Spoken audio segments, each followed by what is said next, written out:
What it do, Dream Team? It's your boy D Neal back with another reaction video, guys. Here we are with Do You Believe in Miracles? The story of the 1980 U.S. hockey team, part 4, the final part. I'm so excited to get into this. Before we do, make sure you subscribe to the channel, ring notification bell, get a video a thumbs up so it gets suggested. You guys got a favorite video suggestion, you can subscribe to Patreon or drop it in the comment section. What we got?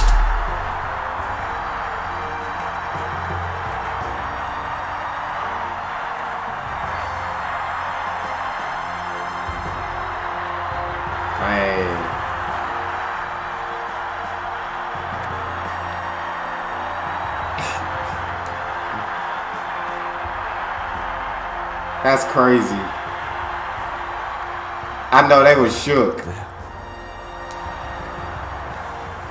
We beat those guys, man.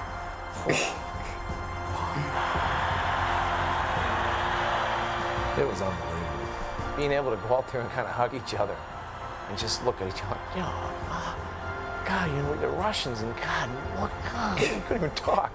Jacko Callahan, he comes bombing out on the ice. First guy, he hits me, and I'll take that picture to my grave with me. And I'll never forget, we had that one shot of one of the Soviet players, his chin up against the top of his stick. And he had such a curious look on his face. I mean, it was almost as if he was enjoying this a little bit. We won so often that we no longer felt the thrill that the Americans showed. On the one hand, it was great to see their emotions, but for us, it was very bitter. Since the game didn't air on live television, I feel that. You know, I feel like people who like always win chase the thrill of losing. And I'm not saying they wanted to lose. I'm not definitely. You could definitely tell the way they played. They didn't want to lose. They expected to win it, but you know what I'm saying? They forgot what it was like to lose because they had won so much, and they didn't understand. They're looking at the Americans show these emotions and being so excited and so happy, and no, and when they win, it's just like it's an expectation. It's just like another day at the office for them, and so I can understand that being on that side of like finally losing after winning so much and looking and saying like seeing this kind of emotion and forgetting how that felt, forgetting the thrill and accomplishment of overcoming the odds. I like it. television in the Soviet Union either. It wasn't until Saturday morning that Soviet hockey fans heard the stunning news. Ooh. When the word got out that the Soviets lost and the game was shown in replay, nobody believed in that. First of all, it's lost to the Americans. Second of all, it's lost to the Americans on American soil. Ooh. And then, which is the most embarrassing, you lose to the college guys. Are they drunk or what? All over the United States, the victory triggered an outpouring of national emotion never before provoked by a sporting event. Wow. We hadn't had a reason to feel patriotic as a country for a long time. And this was a reason, and it was a good reason. We were able to be proud of ourselves again. We beat the Russians. It was we, it wasn't they, it wasn't the US kids, it was we beat the Russians. As the nation continued celebrating, for the hockey team, it wasn't over yet. People always forget that the U.S. had to win another game on Sunday. It was still possible. If the Americans did not beat the Finns, that they would not only not win the gold, they wouldn't win any medal at all. Oh, I wow. never understood this. We were excited, we were anxious, we couldn't wait to get out and play. And Herb Brooks walked into the locker room, and he looked at us and he said, if you lose this game, you'll take it to your fucking grave.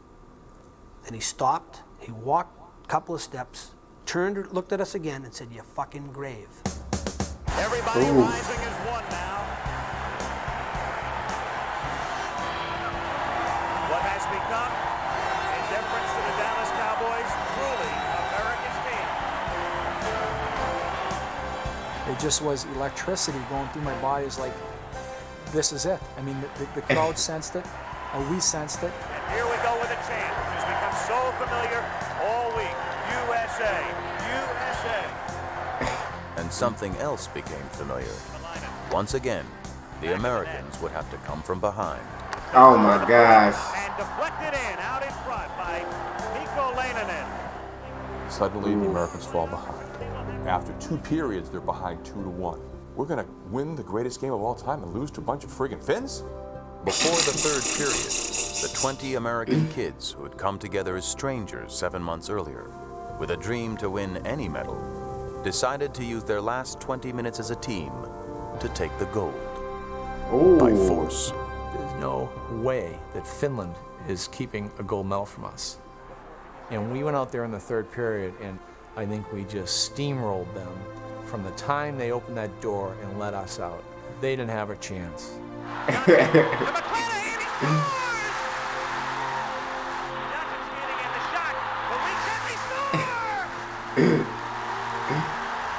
Three unanswered goals in the third God period dang. gave the U.S. a 4-2 win and the gold medal. 5 seconds to the gold medal. 4 to the gold medal. This impossible dream comes true. Dang. Wow.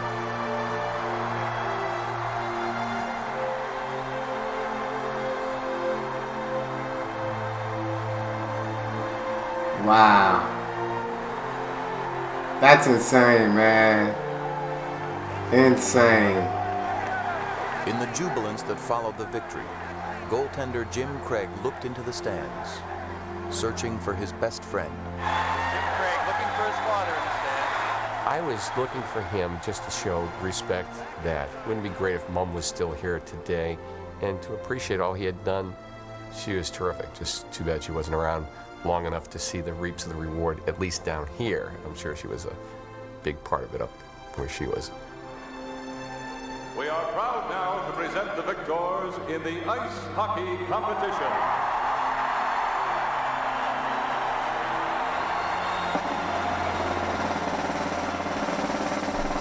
It's just the ultimate underdog story. Who doesn't love the ultimate underdog story, man? These kids, they changed the American spirit. You know what I'm saying? Like, this was so much more than hockey. This was so much. That's what I'm getting from this story, is that this was so much more than just hockey. Like that, they changed an American spirit that was starting to fall. That, you know what I'm saying? That people were starting to lose their sense of being proud to be an American, and that they brought their spirits back up. They brought morale back up.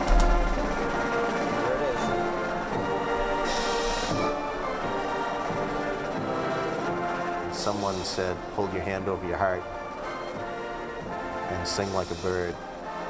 And I went right down the line. Just to see your flag being risen just a little higher than everybody else's, and to hear your anthem being played in your own country was really special. To us, this was our war, you know. This was our chance to go out there and put on that American flag and put on that uniform and go out there and fight for our country. Us winning the gold medal didn't solve the Iranian crisis, didn't pull the Soviets out of Afghanistan, but people felt better. People were proud. People felt good about being Americans because they could relate to who we were. We were working class, lunch pail, hard hat kids who represented them in an athletic event that was far greater than a hockey game.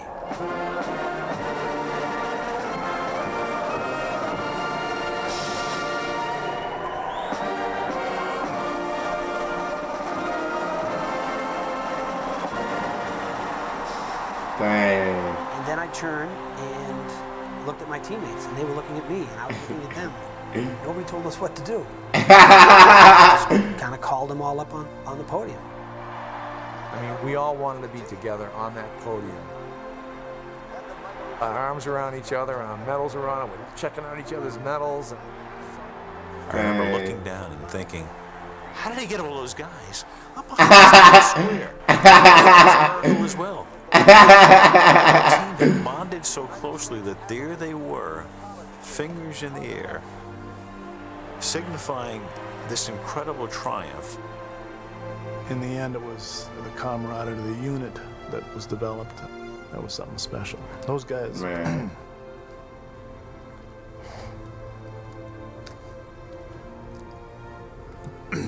Let it out, Those guys man. deserve that medal. Let it This out. was a real, genuine love affair by young people that respected one another. That was the period, the chapter, the verse, the end of the story for me right then. Yeah, I bet, man. One of the greatest sports moments in the history of sports. For the second place team, returning home to the Soviet Union without the gold medal was an unfamiliar task. When you win the silver medal, it's an honor, but not in the Soviet Union. When we arrived back home, we wanted to quickly hide from the shame in the airport. In the streets, people were saying, "How come you lost?" And to whom? Some students? At a Kremlin reception for the Soviet Olympic athletes, Viktor Tikhonov, the coach who lost to the Americans, met with Soviet Premier Leonid Brezhnev and tried to explain what went wrong. Brezhnev was talking to Tikhonov, and Tikhonov, he didn't cry, but he was just saying, "We'll try to win, this is just a fluke." And Brezhnev like almost hugged him and said, "Victor, I know you're better than Americans." It wasn't until the American team arrived in Washington, D.C. for a reception at the White House that it began to sink in just how much their victory had revitalized the nation's spirit. There were people lined up all over the place. They were hanging Russians in effigy. They had Oh, signs wow. up, they were screaming. They wouldn't let the buses move. We had motorcades. After greeting a grateful President Carter, something else began to sink in. This would be the last time they would ever all be together. Dang. We're having lunch and everything's going really cool, and then it was time to leave. Time to go home. Hey, see ya. And then it was kind of see ya. Dang. I mean, this is it. It's over. From that point on, that team has never been together. All 20 players have never been together. We've had some reunions. We've had 18, 19 guys show up. We haven't had an event where we've had all our players back together under one roof. It wasn't until almost a year after Lake Placid that the truest impact of the American victory was felt by 52 Americans who didn't have the chance to watch the game when it was played. When we did come back, there was a video put together by the State Department about what went on during the entire time that we were taken hostage, ending with the Olympic hockey game. And I can tell you that all of us as hostages watched that and applauded most for that one more than anything else. Just came out of Iran. It was one of the happiest things to really see. I spent 14 and a half months in deep captivity. And Wow. there, you know, I'm exposed to this wonderful sight of Americans going crazy over a hockey game. I wish I had been there. That was my only regret.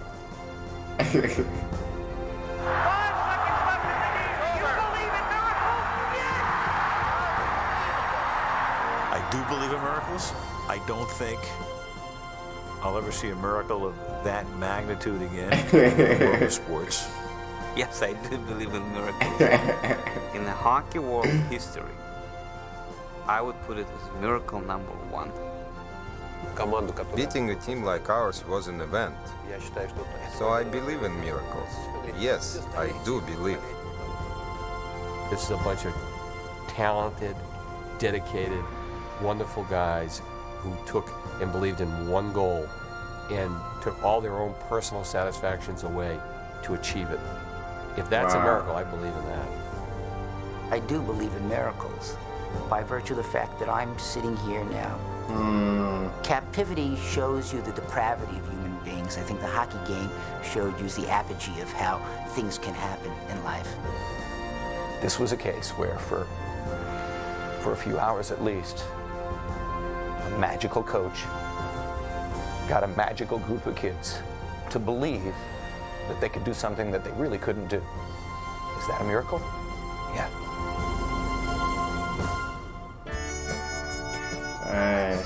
Jim Craig spent 3 years in the NHL and now works as a salesman in Massachusetts. His father, Donald Craig, died in 1988. Mike Irizoni played his last hockey game at the 1980 Olympics. He currently works in the athletic department at Boston.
incredible. Such a great story. Such a great story.